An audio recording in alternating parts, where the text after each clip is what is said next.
Fix this engine and I'll marry you right here in front of everyone." Victoria Sterling Hayes's voice cut through the boardroom like broken glass, her diamond bracelet catching the harsh LED lights as she gestured toward the silent $3 million engine. The German BMW investors shifted uncomfortably in their leather chairs, while 200 Lone Star Automotive employees pressed against the glass walls, smartphones already recording what would become the most viral corporate meltdown in Austin's tech history.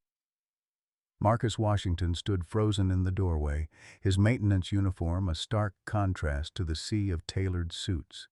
His calloused hands gripped a worn toolbox, the same one his grandfather Samuel had carried through Detroit's Ford plant for 30 years. The livestream counter climbed past 50,000 viewers as Victoria's cruel laughter echoed through the room. "When you fail," she continued, her voice dropping to a whisper that the microphones caught perfectly, "security will escort you out forever." The engine sat silent, mocking 8 weeks of failures by MIT graduates. But Marcus heard something they didn't, his grandfather's voice echoing from childhood. "Engines don't lie to those who listen, son." Leave a like and share your thoughts in the comments along with the city you're watching from now. Let's continue with the story. Lone Star Automotive Technologies rose from Austin's tech corridor like a monument to American innovation, its 40-story glass tower reflecting the Texas Hill Country beyond. The company had grown from a single garage in East Austin to a $500 million valuation in just 15 years, promising to revolutionize the automotive industry with hybrid engines that could power the next generation of vehicles. Victoria Sterling Hayes had inherited this empire at 35, though she'd worked ruthlessly to expand it beyond her father's wildest dreams. Her corner office overlooked the sprawling campus where 300 employees developed cutting-edge automotive technology. With her platinum blonde hair pulled into a severe bun and her Armani suits tailored to intimidate, Victoria commanded respect through fear rather than admiration. The tech world called her a visionary. Her employees whispered different words behind closed doors. The company's crown jewel sat broken in the executive conference room, a revolutionary hybrid engine designed to power their fleet of delivery vehicles.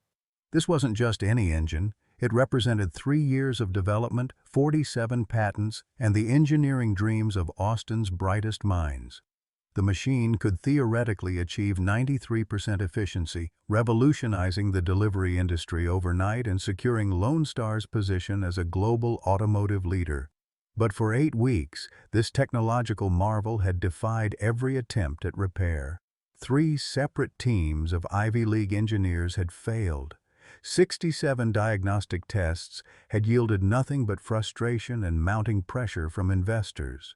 The engine would start, run for exactly 14 minutes and 37 seconds, then overheat and shut down with the same cryptic error message.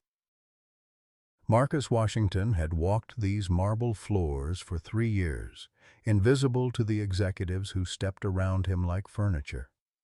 His official title read Facility Maintenance Specialist, but everyone knew the truth.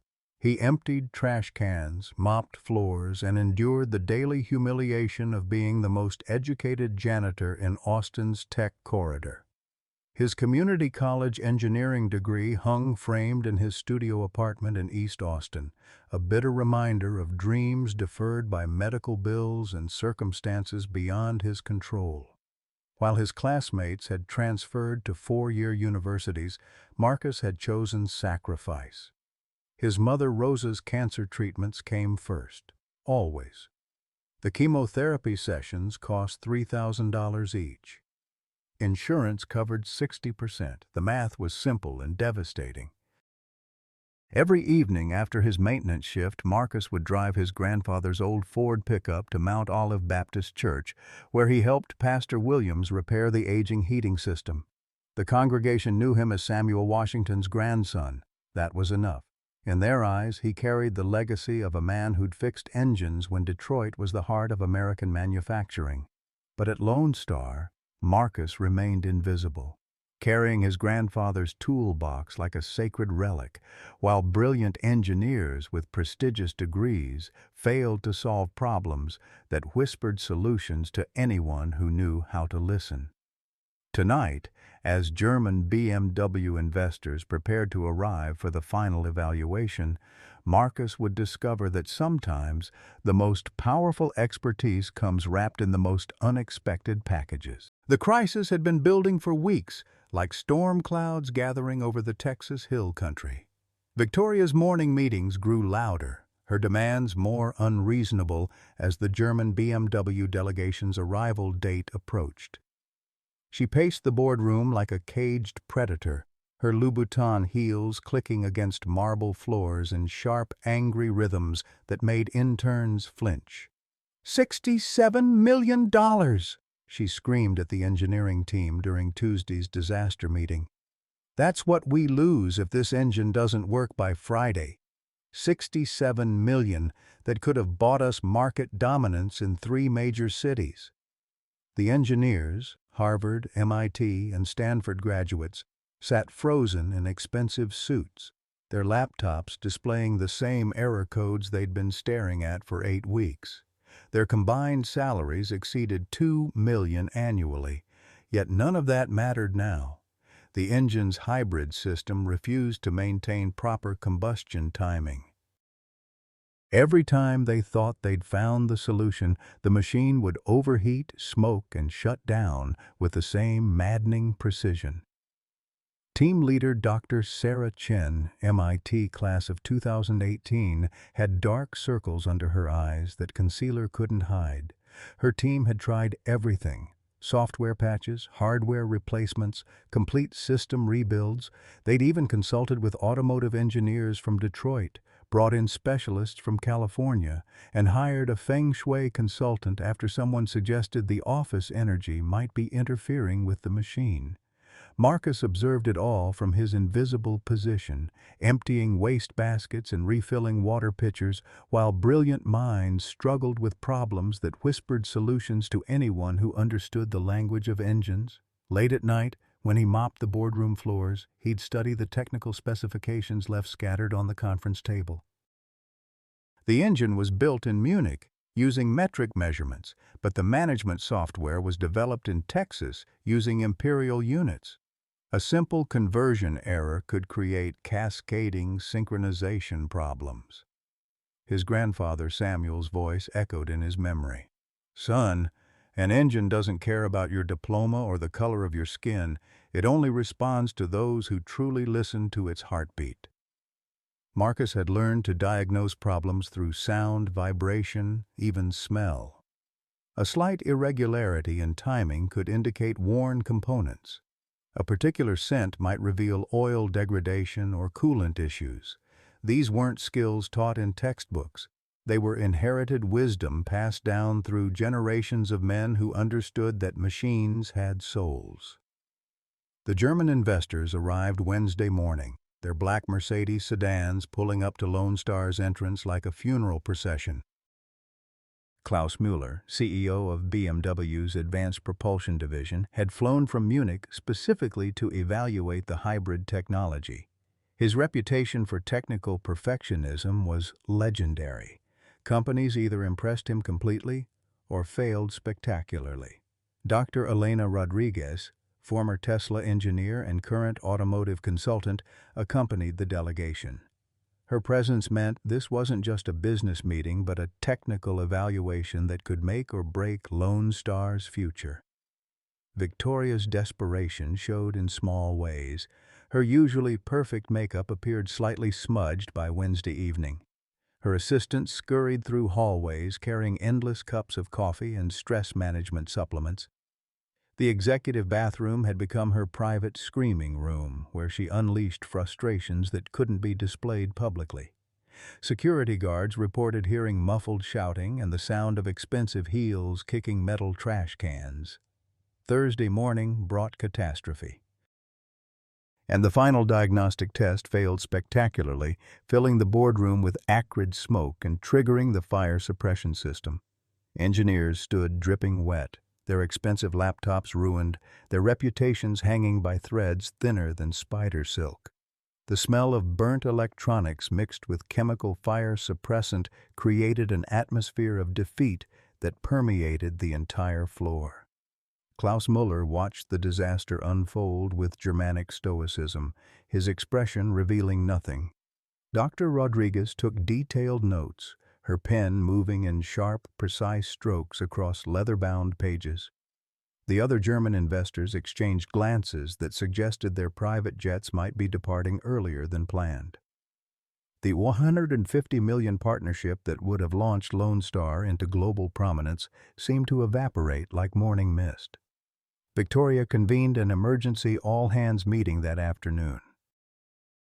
300 employees packed into the main auditorium, their faces reflecting various stages of panic and resignation. The German investors sat in the front row, their expressions unreadable behind designer glasses. Marcus stood in the back near the emergency exits, invisible as always, his grandfather's toolbox resting against his leg like a faithful companion. "Ladies and gentlemen," Victoria began, her voice steady despite the trembling in her manicured hands. "We face our greatest challenge. Our revolutionary hybrid engine remains non-operational. Our engineering teams have exhausted conventional solutions." She paused, letting the weight of failure settle on the room like dust from a demolition. "Effective immediately, we will begin cost reduction measures. Non-essential personnel will be terminated, starting with positions that don't directly contribute to solving this crisis." The room fell silent, except for the whisper of air conditioning and muffled sobs from the back rows. Victoria's gaze swept across faces, hunting for someone to sacrifice to the corporate gods demanding blood. Her eyes lingered on Marcus with predatory interest, and in that moment, he made the decision that would change everything. That's when Marcus raised his hand. The gesture cut through the auditorium's heavy silence like a blade through velvet. 300 heads turned toward the back of the room where the maintenance worker stood. His calloused fingers stretched toward the vaulted ceiling. The German investors leaned forward with sudden interest, their previous boredom replaced by curiosity about this unexpected development. "Ma'am," Marcus's voice carried clearly through the auditorium's acoustic system, steady despite the earthquake of attention focused on him. "I think the problem might be in the combustion timing sequence, not the software integration." Victoria's face transformed like a time-lapse photograph of storm clouds gathering. Surprise gave way to rage, then to something far more dangerous: opportunity. Here was her chance to make an example that would terrify every employee into absolute compliance while entertaining her German guests with American corporate theater. "Well, well," she said, stepping away from the podium, her voice amplified through the sound system with venomous clarity. "Our maintenance consultant has an opinion about advanced automotive engineering." The word maintenance dripped with acid that made several employees cringe visibly in their seats. Dr. Rodriguez pulled out her leather notebook, uncapping an expensive fountain pen with deliberate precision. In her 40 years of engineering, she'd witnessed countless moments when breakthrough solutions emerged from unexpected sources. Her mentor at Stanford had taught her never to dismiss insights based on their origin. Genius, he'd said, wore many disguises. "Since you're so confident," Victoria continued, her voice rising with theatrical flair, "here's your chance to prove it. Fix our $3 million engine that stumped our best engineers for 8 weeks. Do it in front of everyone, our board, our investors, our entire company." She gestured toward the German delegation like a game show host presenting prizes. Klaus Müller's expression remained unreadable, but his assistant was already typing notes on a tablet. Whatever happened next would be documented, analyzed, and reported back to Munich headquarters. "These gentlemen represent 150 million euros in potential funding," Victoria announced, her smile sharp enough to draw blood. "They came to see American innovation at work. Let's give them a show they'll never forget." The auditorium buzzed with shocked murmurs. Employees pulled out smartphones, already composing texts and social media posts about the unfolding drama. This was corporate blood sport at its finest, the kind of spectacle that would be discussed in Austin bars for months to come. Victoria's voice dropped to a whisper that the microphones caught and amplified throughout the space.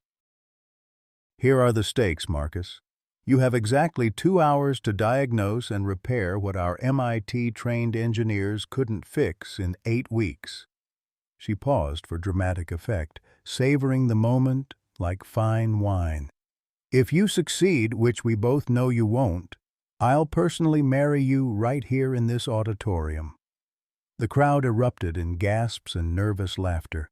The marriage proposal was clearly meant as the cruelest joke imaginable. A white CEO of generational wealth marrying a black maintenance worker. Victoria's live stream began automatically broadcasting to Lone Star's social media accounts, viewer numbers climbing rapidly as word spread through Austin's tight-knit tech community. But when you fail, Victoria continued, her tone shifting to Arctic coldness, you're not just fired.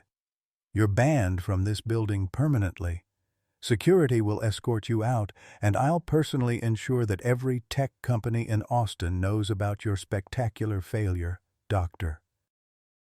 Rodriguez stood suddenly, her movement commanding attention throughout the room.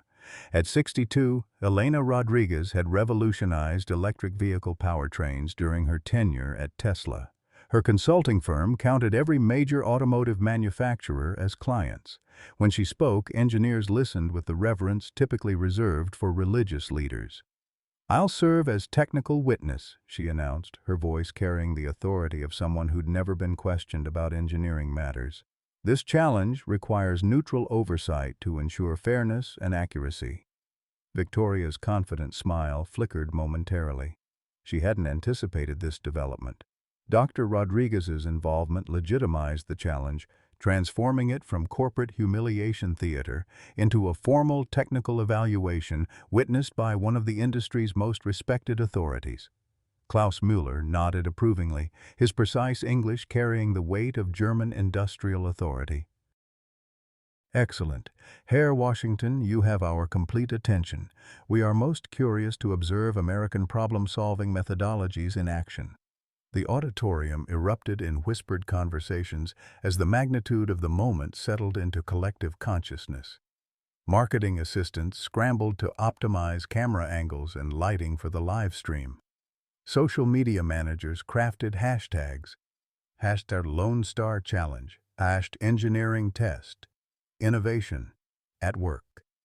Marcus stood motionless throughout this corporate circus, his maintenance uniform a stark contrast to the expensive suits surrounding him. His grandfather's toolbox remained beside him like a faithful companion, containing tools that had fixed engines when Detroit was the heart of American manufacturing. This was the moment Samuel Washington had unknowingly prepared him for, not through specific training, but through a lifetime philosophy that engines responded to competence regardless of credentials. "Young man, Doctor," Rodriguez said quietly, walking down the auditorium aisle until she stood directly before him. "Are you absolutely certain you want to proceed? This isn't just about fixing an engine. Your entire future hangs in the balance." Marcus met her gaze with steady brown eyes that held depths of knowledge earned through years of listening to his grandfather's wisdom. "Ma'am, I've been hearing engines talk my whole life. This one's been trying to tell everyone what's wrong. We just haven't been listening with the right ears." Dr. Rodriguez nodded slowly, something in his expression reminding her of the young engineers she'd mentored at Tesla. That rare combination of knowledge, intuition, and quiet confidence that separated true talent from mere education. "Very well," she said, her voice loud enough for the microphones to capture. "Let's see what you can do." The challenge was officially accepted. 2 hours to prove or destroy a lifetime of hidden expertise. The broken engine waited in the conference room like a mechanical judge, ready to render its verdict on dreams, prejudice, and the true meaning of American innovation. The crowd began moving toward the executive floor like a pilgrimage of the curious and the bloodthirsty. 300 employees pressed against the glass walls of the boardroom, their faces creating a mosaic of anticipation, doubt, and barely concealed excitement at witnessing what promised to be either a miracle or a spectacular downfall.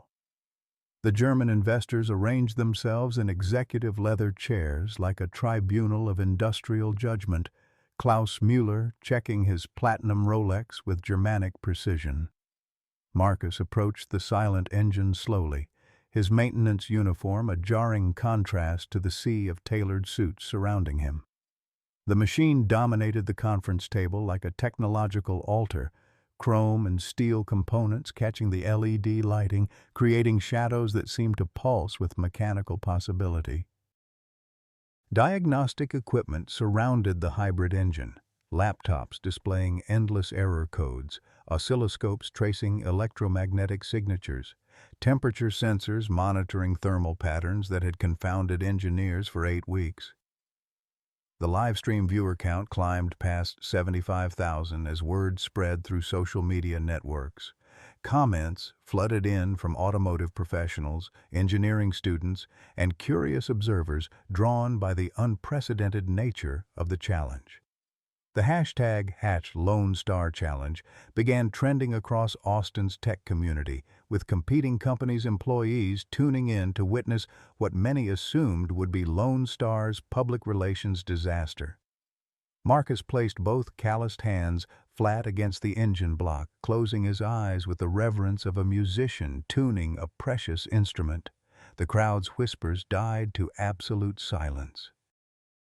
Several engineering team members smirked, already mentally composing resignation letters in case the company collapsed from this corporate theater. But Dr. Rodriguez watched with growing fascination as Marcus's expression shifted from concentration to recognition, like a translator beginning to understand a foreign language. The first revelation came within 30 seconds.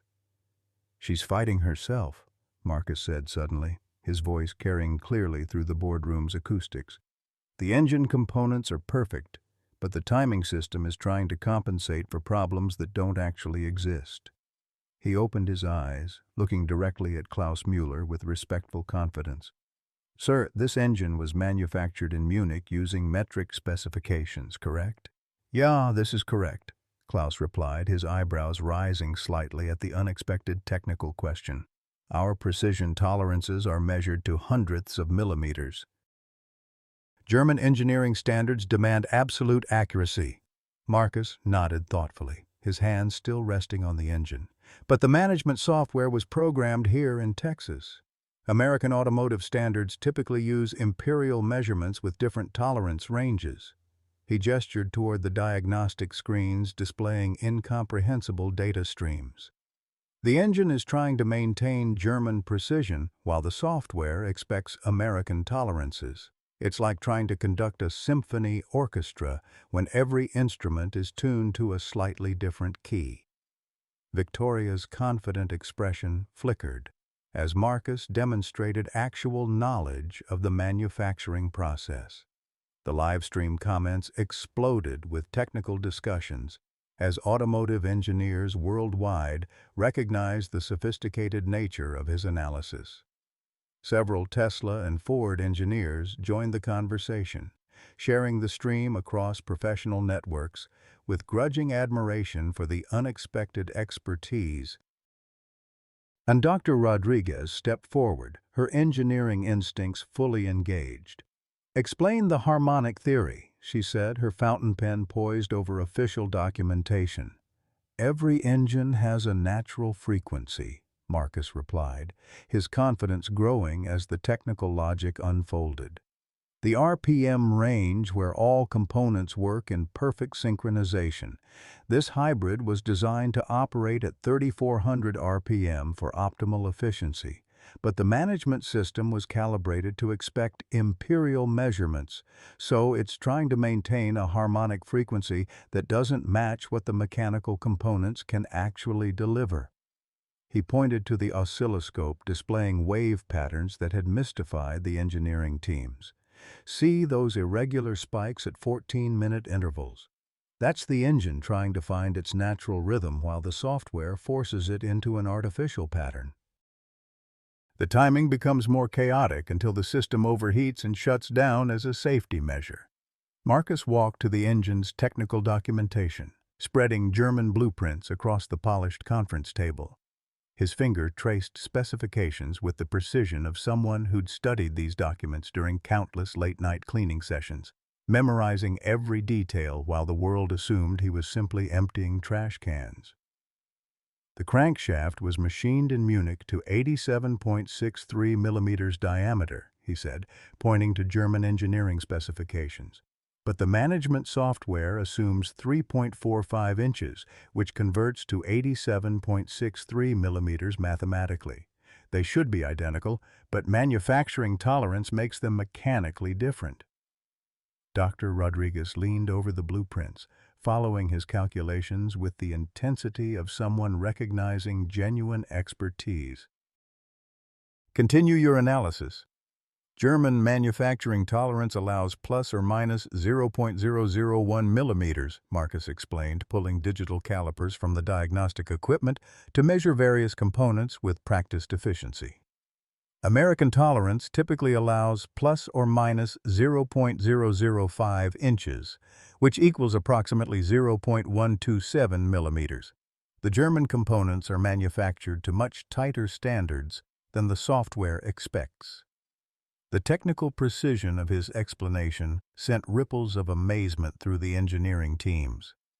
Dr. Sarah Chen, the MIT-trained team leader, studied his measurements with dawning comprehension. The tolerance differential creates cumulative timing errors, she muttered, her prestigious education finally connecting with Marcus's intuitive analysis. Klaus Müller stood up to examine the measurements himself, German engineering pride demanding verification of any claims about manufacturing precision. After several minutes of careful calculation using his own instruments, he nodded slowly. The mathematical analysis is entirely correct. This explains the cascading synchronization failures we observed. Instead of proposing expensive software modifications or hardware replacements, Marcus walked to a storage cabinet containing spare automotive parts. The solution he selected appeared almost laughably simple. A metal disc roughly the size of a hockey puck with carefully calculated perforations and mounting points. A harmonic dampener, he explained, holding the component up for everyone to see. Instead of reprogramming the software to match German tolerances or remanufacturing components to American specifications, we add this resonance buffer to bridge the frequency gap. It's like giving the engine and the software a universal translator so they can communicate effectively.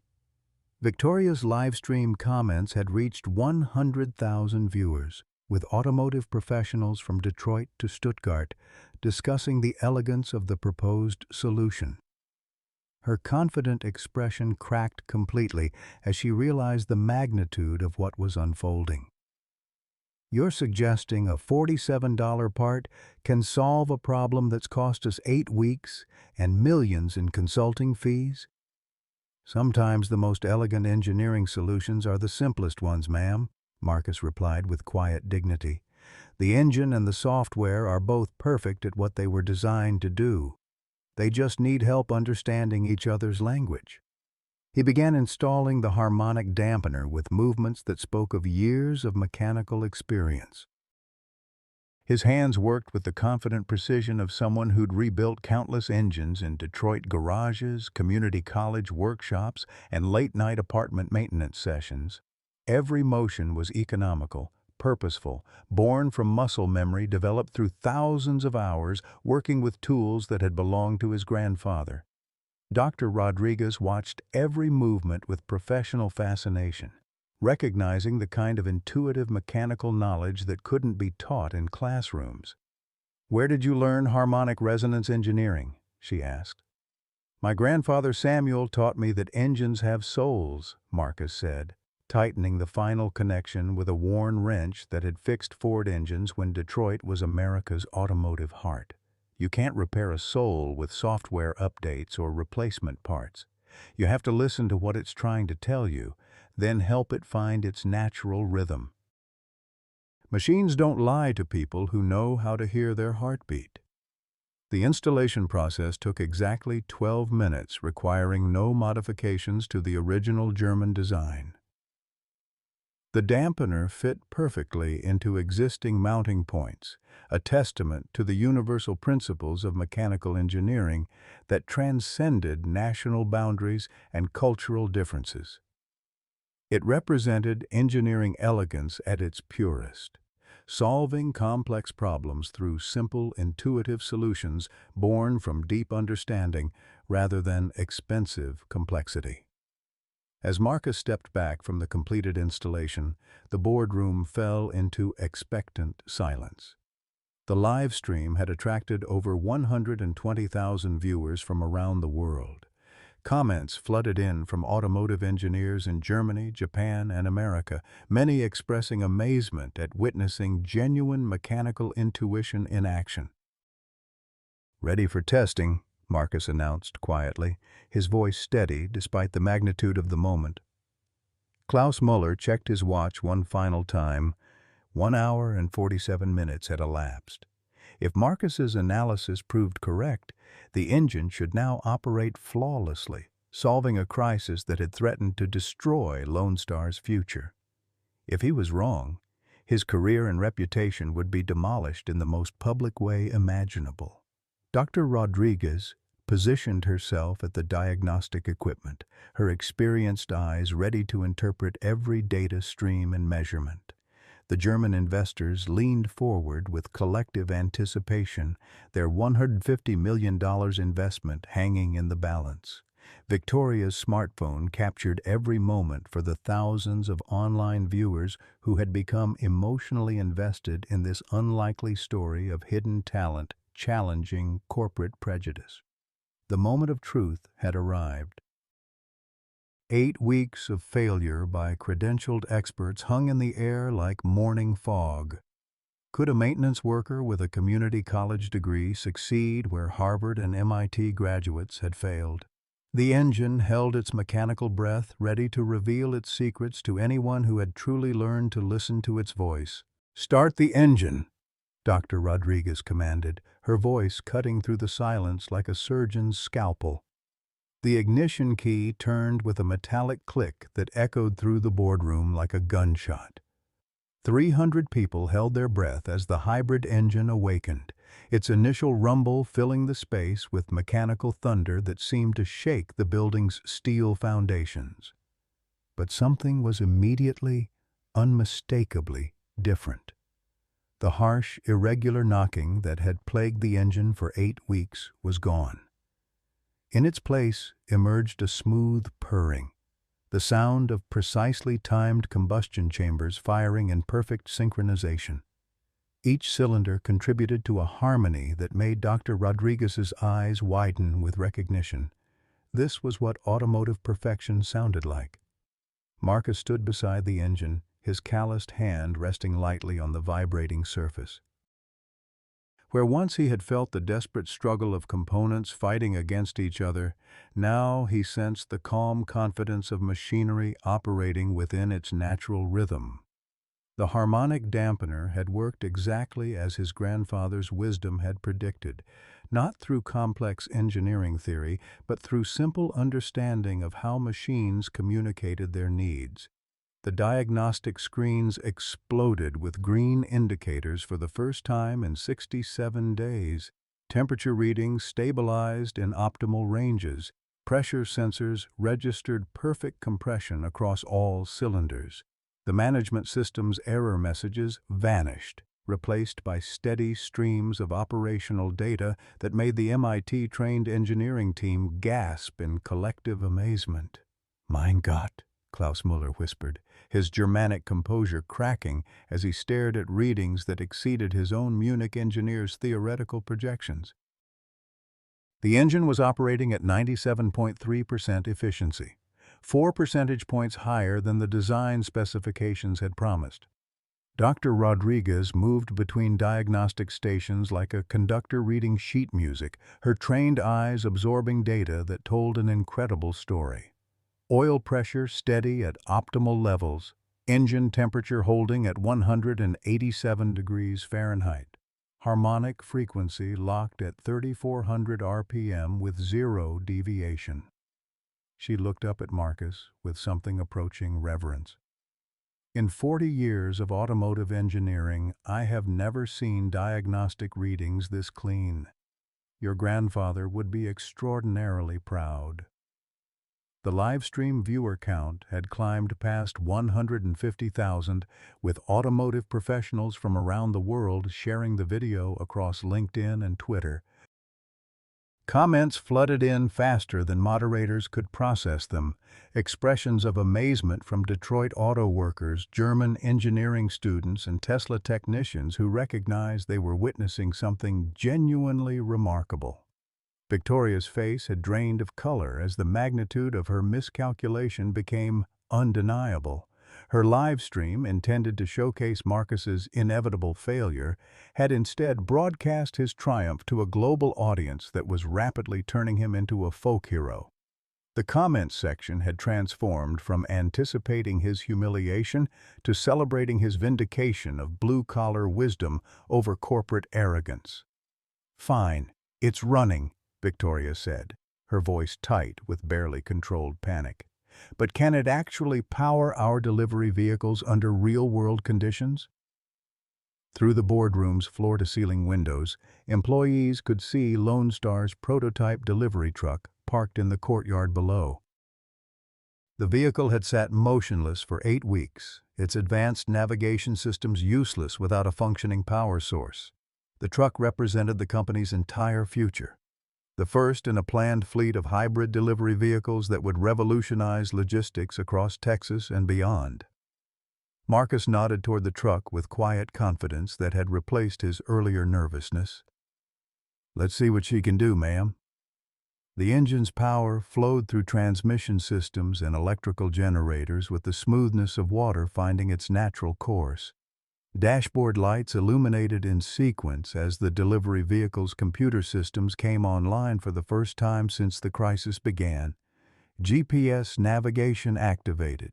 Radar sensors began scanning the environment. Camera arrays focused with mechanical precision that had been calibrated in German factories.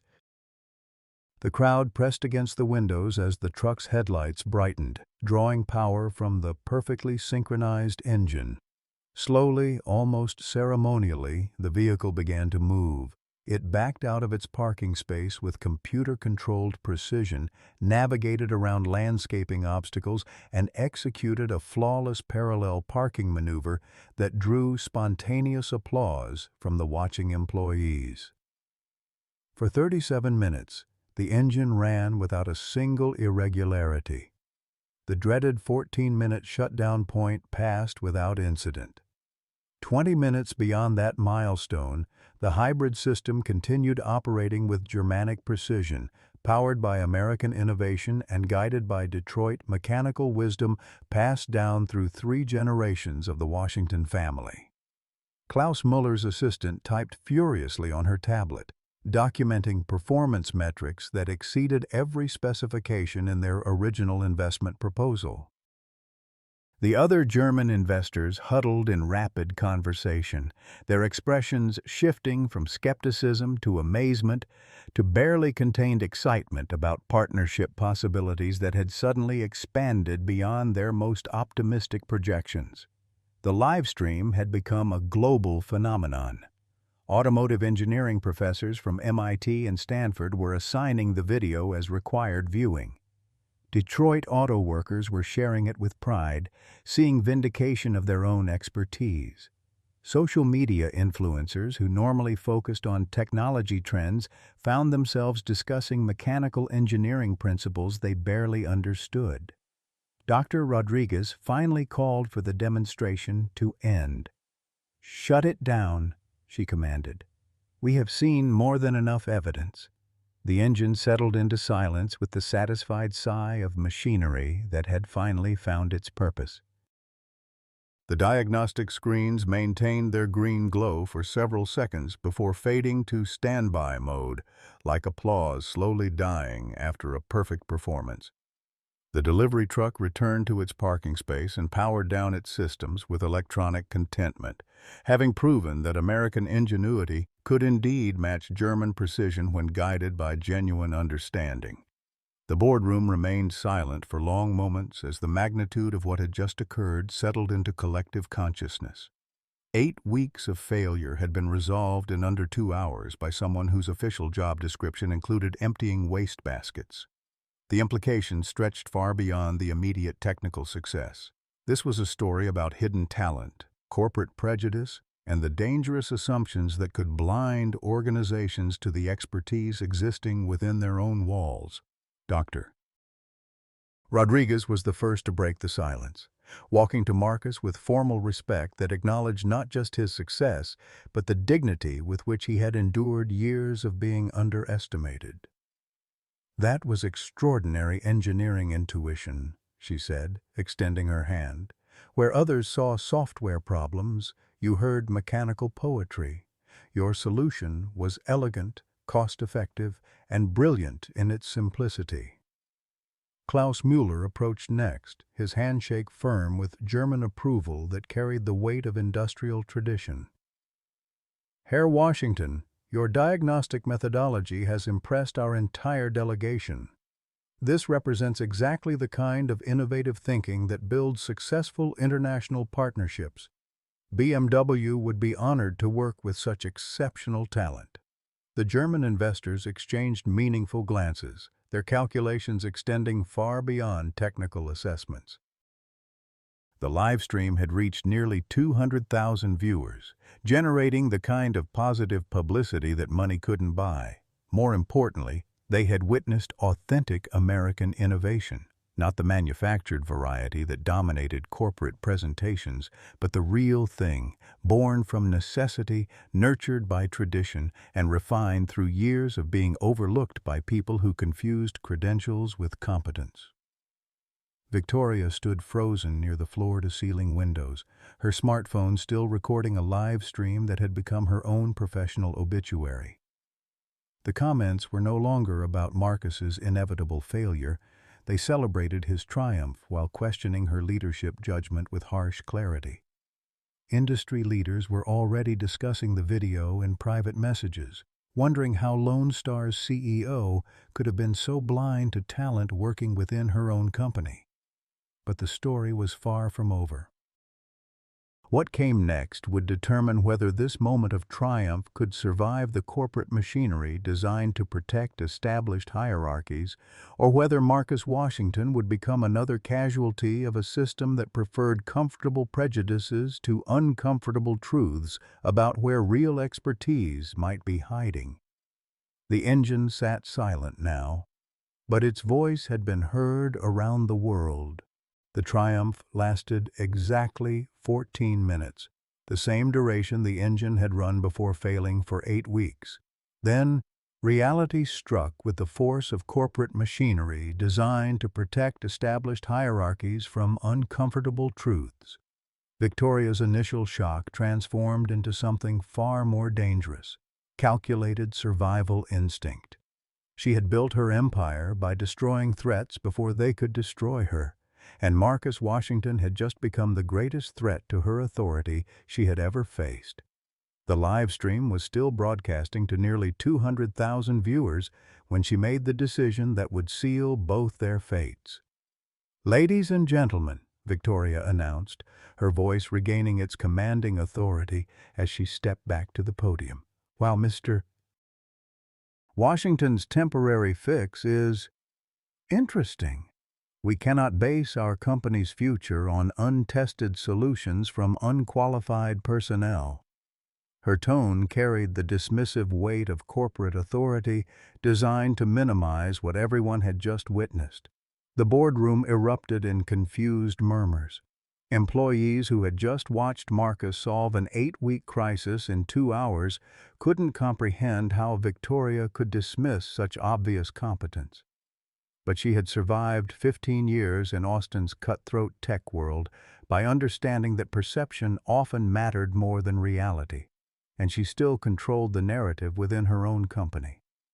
The German delegation came here to evaluate professional engineering capabilities, not to witness maintenance staff playing with equipment they don't understand.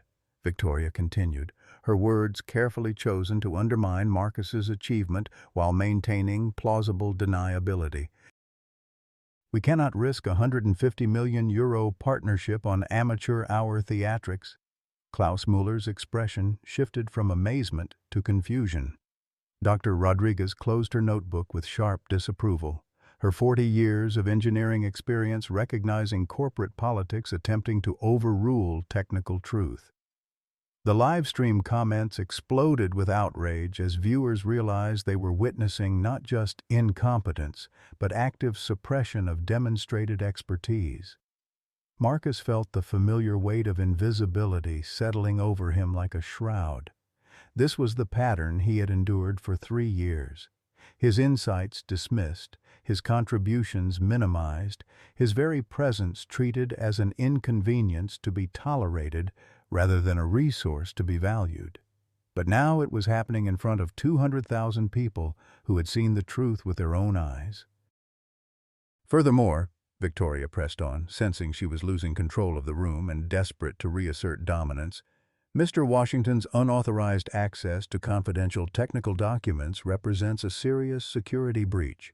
Corporate policy clearly states that maintenance personnel are not permitted to review proprietary engineering specifications.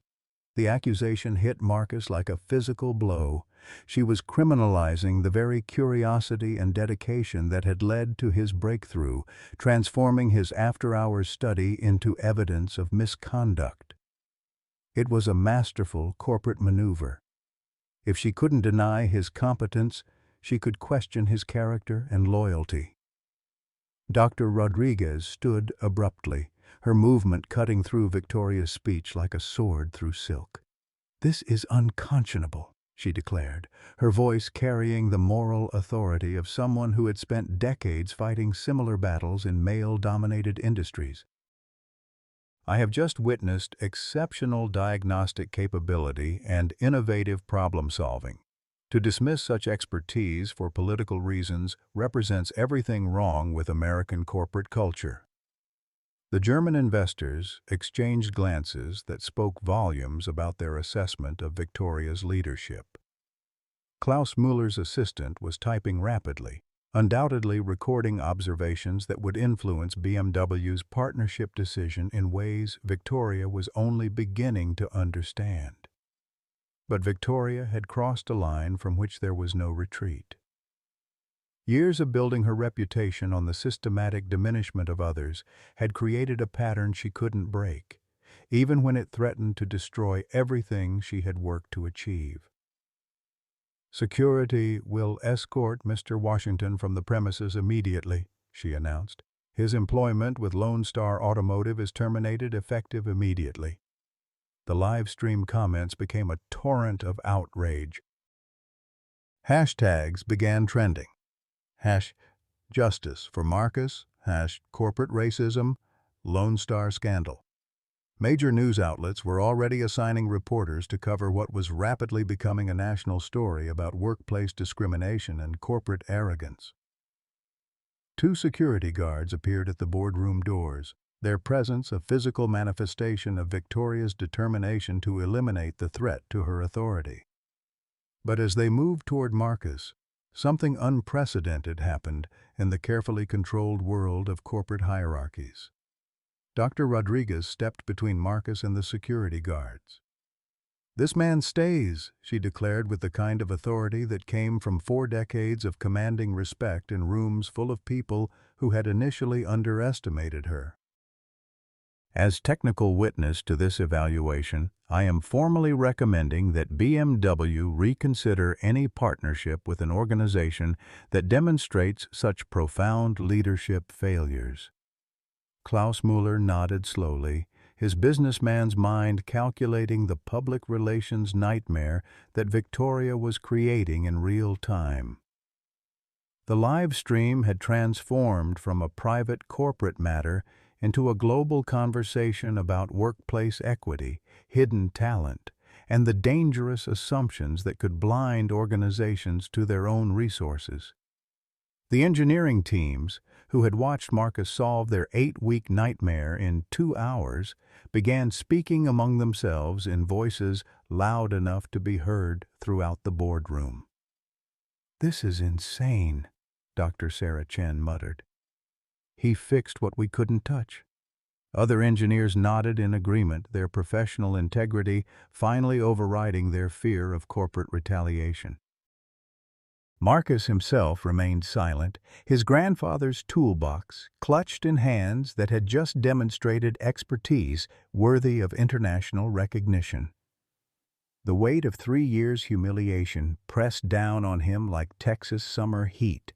But something deeper was stirring, not anger, which his grandfather had taught him was a luxury poor men couldn't afford, but disappointment in a system that preferred comfortable lies to uncomfortable truths.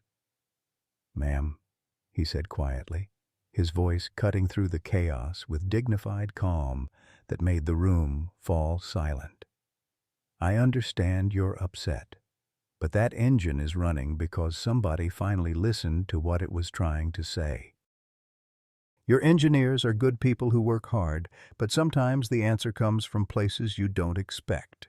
His words carried no accusation, no bitterness, no demand for recognition, just the simple truth spoken with the kind of grace that his mother Rosa had taught him during her cancer treatments, when she'd reminded him that how you handle adversity reveals more about your character than how you handle success. Victoria's face contorted with an expression that mixed rage with something approaching panic. The live stream audience was witnessing not just corporate injustice, but a stark contrast between dignity and desperation, competence and insecurity, grace under pressure and authority losing control. "Get him out of here," she commanded the security guards, her voice cracking slightly as she realized she was destroying her own company's future on live television. But even as the words left her mouth, she could see the German investors' expressions hardening into the kind of disapproval that ended partnerships before they began. The boardroom had become a pressure cooker of conflicting loyalties, professional ethics, and corporate politics. 300 employees watched their CEO make decisions that threatened not just Marcus's future, but their own. The engine continued running perfectly in the background, its smooth operation a mechanical testimony to the expertise Victoria was desperately trying to suppress. Dr. Rodriguez pulled out her phone, speed dialing a number that would connect her to BMW's Munich headquarters. Klaus Muller was already composing messages that would reach German boardrooms within minutes. The live stream had created witnesses to corporate injustice that extended far beyond Lone Star's walls, and the consequences were beginning to crystallize with terrifying clarity. Marcus Washington stood at the center of a storm that threatened to consume not just his own future, but the future of everyone in the room. The engine he had fixed continued to purr with perfect harmony, indifferent to the human drama swirling around it. His grandfather's voice echoed in his memory. "Son, sometimes you have to lose everything to find out what you're really made of." The moment of greatest triumph had become the hour of deepest crisis, and the story was far from over. The reversal came from the most unexpected source, Victoria herself. As the security guards approached Marcus, something cracked in Victoria's carefully constructed facade. Perhaps it was the sight of 200,000 live stream viewers witnessing her destroy a man whose only crime was competence. Perhaps it was Klaus Muller's expression of disgust as he whispered urgent German into his phone, or perhaps it was the ghost of her father's voice, suddenly clear after years of being buried beneath corporate ambition. "Wait," she said, her voice barely audible above the boardroom's chaos. The security guards froze mid-step. Dr. Rodriguez lowered her phone. The entire room fell silent, sensing a shift in the corporate weather that could change everything. Victoria's hands trembled as she gripped the podium, her knuckles white against the polished wood. The live stream captured every micro-expression as 15 years of carefully maintained authority began to crumble. "Wait," she repeated, louder now, her voice carrying across the auditorium with the weight of someone making the most difficult decision of their professional life. "I need to tell you all something," Victoria continued, her words coming in halting breaths. "Something I should have said years ago." She looked directly at Marcus, and for the first time since he'd known her, her eyes held no malice, no superiority, only the raw vulnerability of someone confronting their own demons in front of a global audience. "My father's name wasn't always Sterling," she began, her voice growing stronger as she committed to the truth. "It was Steinberg, Robert Steinberg. He came to Texas from Munich in 1965 with nothing but mechanical genius and a dream of building something beautiful." The German investors leaned forward, suddenly understanding connections they hadn't previously recognized. He was a master mechanic who could make any engine sing. But because of his accent, because of his name, because of prejudices I thought we'd left behind, he struggled to find work that matched his abilities. American companies didn't trust German engineering in the 60s. They saw him as the enemy, not as the genius he truly was. Marcus felt his grandfather's presence in the room, as if Samuel Washington and Robert Steinberg were standing side by side, two men who had understood that talent transcended nationality, race, and the arbitrary boundaries that small minds use to limit great potential. "He taught me everything about engines before I could walk," Victoria continued, tears streaming down her cheeks without shame. "But when I went to Stanford, I was so afraid of being seen as just another mechanic's daughter that I buried everything he'd taught me. I changed our name, hired others to do the work he'd already taught me to do, and convinced myself that pedigree mattered more than knowledge."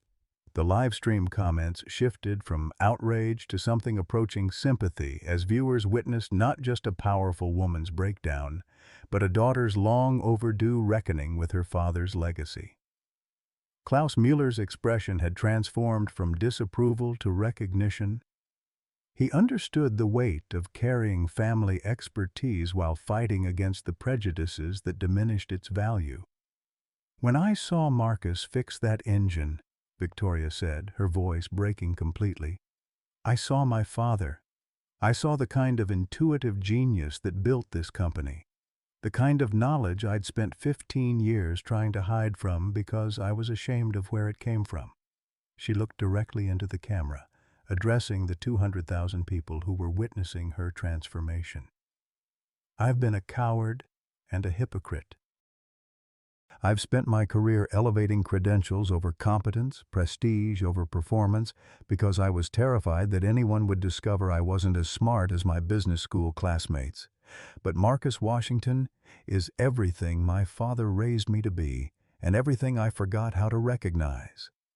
Dr. Rodriguez slowly closed her phone, her expression softening as she recognized the courage it took for Victoria to expose such vulnerability in front of a global audience. Klaus Muller nodded thoughtfully, his businessman's mind recalculating not just Victoria's leadership potential, but the authentic innovation story that was unfolding in real time. "Marcus," Victoria said, stepping away from the podium to face him directly, "I owe you more than an apology. I owe you the recognition that should have come 3 years ago when you first walked through these doors carrying your grandfather's wisdom." She paused, gathering strength for what came next. "But more than that, I owe you a partnership. Not the cruel joke I made about marriage, but a real professional partnership built on mutual respect and shared commitment to the kind of engineering excellence that both our grandfathers understood." The security guards had retreated to the back of the room, their services no longer needed. The entire atmosphere had shifted from corporate blood sport to something approaching reconciliation, though the tension remained thick as everyone waited to see how Marcus would respond to this unprecedented reversal. Marcus stood silent for long moments, his grandfather's toolbox resting against his leg like an anchor to everything he'd learned about dignity, forgiveness, and the complex mathematics of human redemption. When he finally spoke, his voice carried the wisdom of 3 generations of men who had faced prejudice with grace. "Ma'am," he said quietly, "my grandfather Samuel always said that everybody deserves a chance to grow, just like every broken engine deserves a chance to run right again. The question isn't what happened yesterday. It's whether we're ready to listen to each other today." His words hit the live stream audience like a benediction.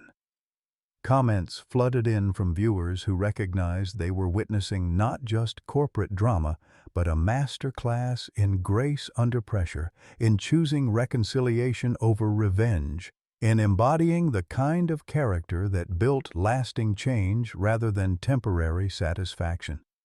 Dr. Rodriguez approached the unlikely pair, her engineering notebook now containing observations about human dynamics that were far more valuable than technical specifications.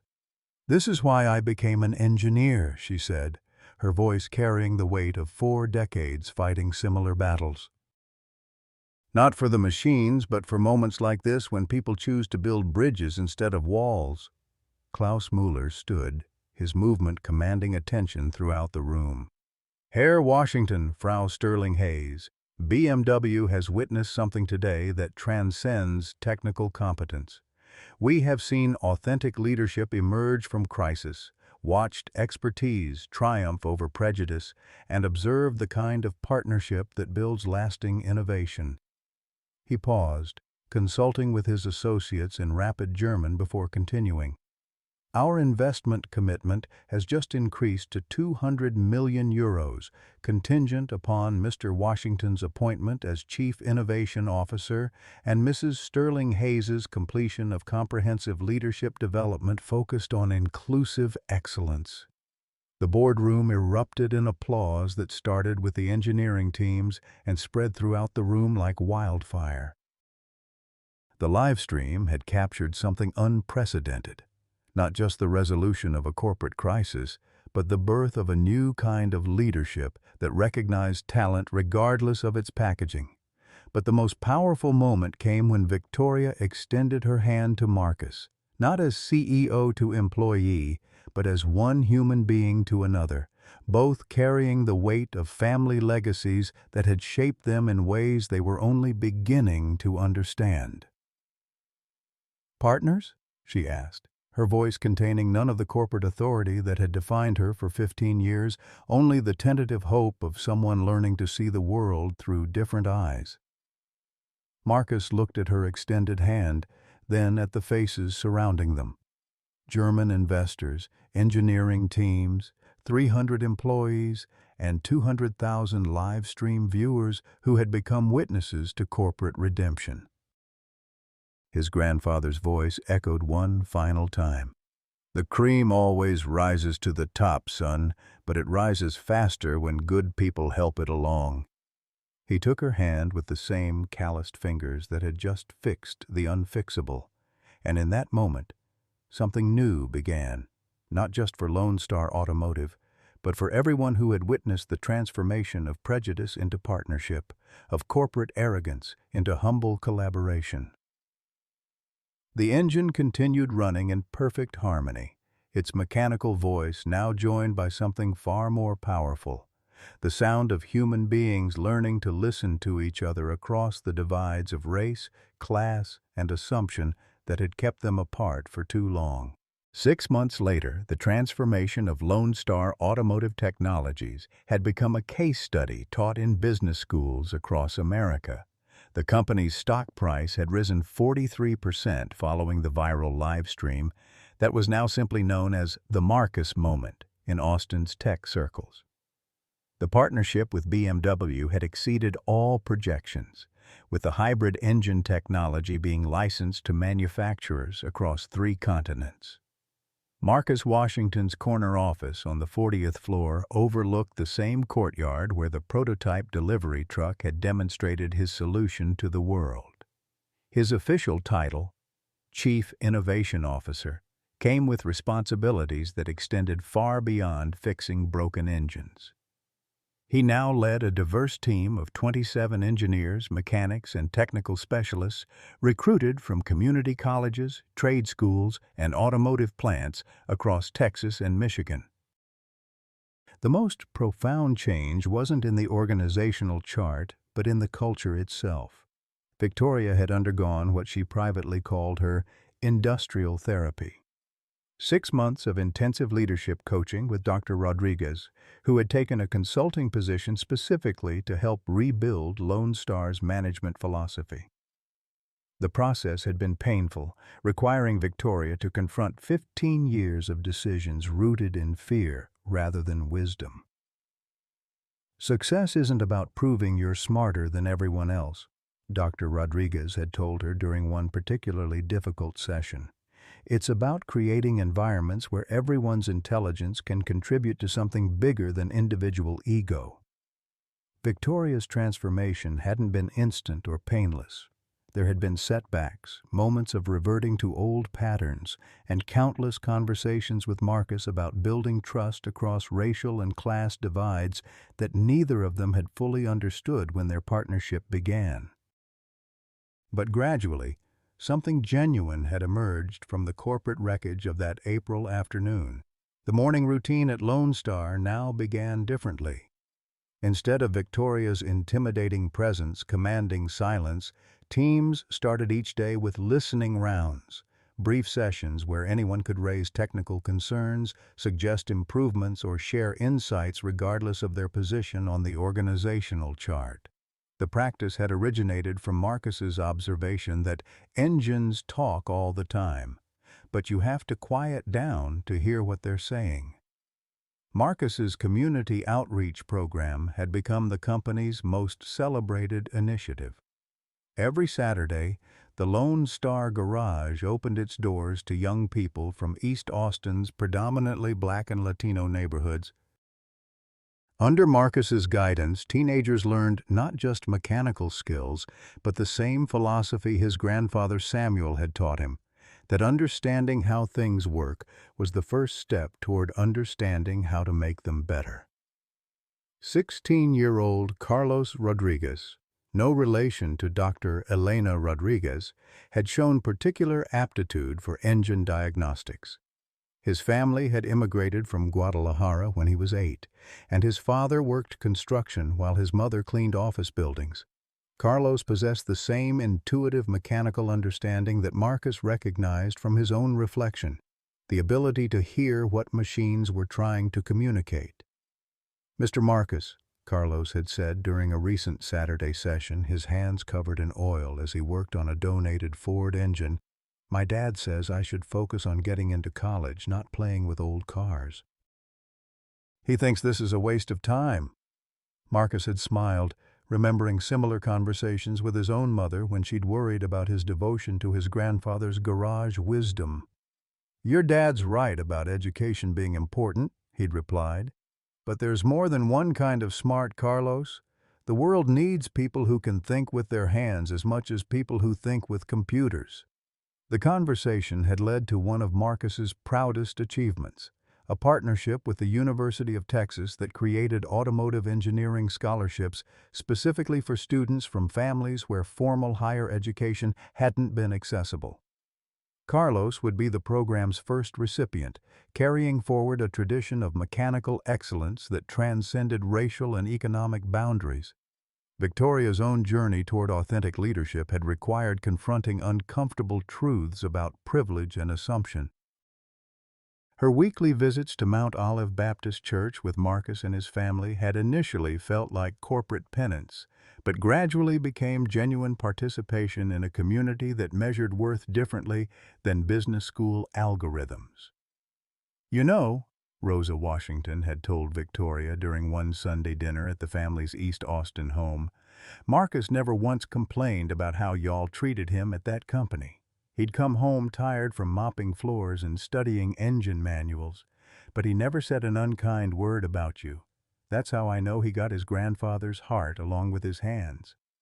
The comment had struck Victoria more powerfully than any business school lecture about leadership ethics.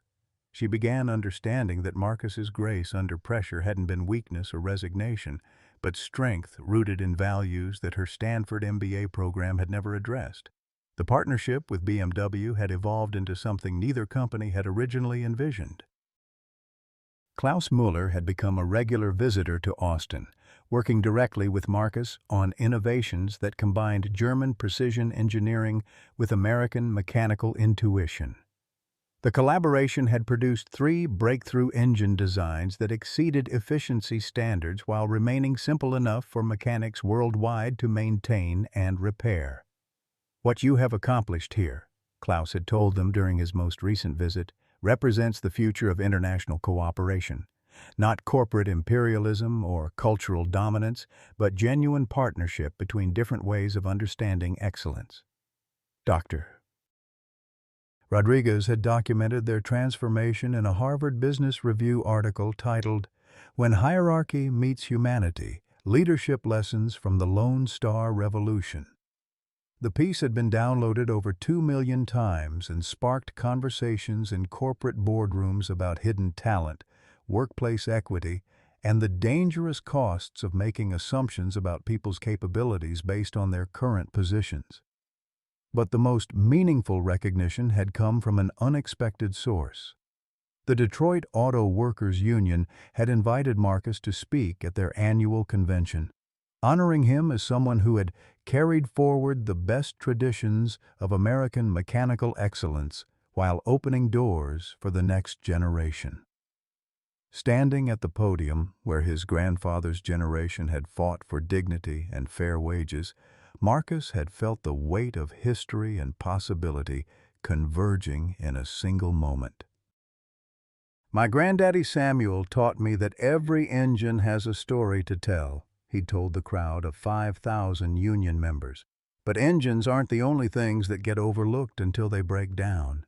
People have stories too, and sometimes the most powerful ones come from the quietest voices." The speech had gone viral in working-class communities across America, shared by mechanics, factory workers, and maintenance staff who recognized their own experiences in Marcus's journey from invisibility to influence. Victoria had watched the speech from Lone Star's conference room, the same space where their confrontation had begun 6 months earlier. The broken engine that had started everything now sat in the company's lobby, displayed as a monument to the power of listening, to machines, to people, and to possibilities that existed beyond conventional wisdom. "I've been thinking about that marriage proposal," Victoria had said to Marcus after his return from Detroit. They were working side by side in the company garage, both wearing coveralls that bore stains from honest work. "Not the cruel joke I made, but what partnership really means." Marcus had looked up from the engine they were fine-tuning for their latest BMW prototype. "What do you think it means?" "I think it means 2 people choosing to build something together that neither could create alone," she'd replied. "Not romance, but respect. Not ownership, but collaboration." Their partnership had indeed become a kind of marriage, not of hearts, but of minds and purposes that transcended the racial and class boundaries that had initially divided them. They were building a company culture that recognized excellence regardless of its packaging, that listened for wisdom wherever it might emerge. As Marcus locked his office that Friday evening, he paused to look at the framed photograph on his desk. His grandfather Samuel standing beside his Ford pickup in Detroit, 1995, the same truck that had carried Marcus to Texas and his unexpected destiny. Next to it sat a newer photo. Marcus and Victoria at the BMW partnership signing ceremony, their hands joined not in marriage but in commitment to something larger than themselves. His phone buzzed with a text from his mother. "Sunday dinner at 5 o'clock. Victoria's bringing her famous cornbread. Carlos is coming too. Wants to show you the college acceptance letter. Marcus smiled, thinking about the boy whose hands heard engine voices the same way his own had decades earlier in a Detroit garage. The circle was continuing, expanding to include new voices, new stories, new possibilities for what American excellence could look like when prejudice finally gave way to genuine listening. The elevator descended through 40 floors of innovation, carrying him toward his grandfather's truck and the community that had shaped him. In his toolbox rode the same wrenches Samuel Washington had used to fix engines when Detroit was the heart of American manufacturing. But now they were building something new, a future where talent was recognized wherever it emerged, where partnership transcended difference, and where the cream always rose to the top because good people helped it along. The Texas sun was setting over Austin's hill country, painting the sky in shades that reminded Marcus of motor oil and possibility, of second chances and the enduring power of listening to what the world was trying to tell you. This story reminds us that wisdom and talent don't always come with fancy degrees or corner offices. Like Marcus Washington, many of us have spent years watching younger colleagues with impressive credentials get recognition while our decades of experience went unnoticed. We've seen our hard-earned knowledge dismissed because it came from the factory floor, not the boardroom. We remember when a person's word and work ethic mattered more than where they went to school. Marcus's journey speaks to every grandmother who raised brilliant grandchildren, every grandfather who fixed everything with his hands, every person who sacrificed their dreams so their children could chase theirs. His quiet dignity in the face of disrespect reflects the character our generation built this country on, the belief that honest work deserves honest recognition, regardless of the color of your collar or your skin. The beautiful truth is that Victoria learned what many of us have always known. Real leadership isn't about proving you're the smartest person in the room. It's about creating space for everyone's gifts to shine. Sometimes the most profound wisdom comes from the most unexpected places, and the greatest strength lies in admitting when we've been wrong. Have you ever been underestimated because of your age or background? What hidden talents have you seen overlooked in your workplace or community? Share your story in the comments below. Your experience might inspire someone else to speak up.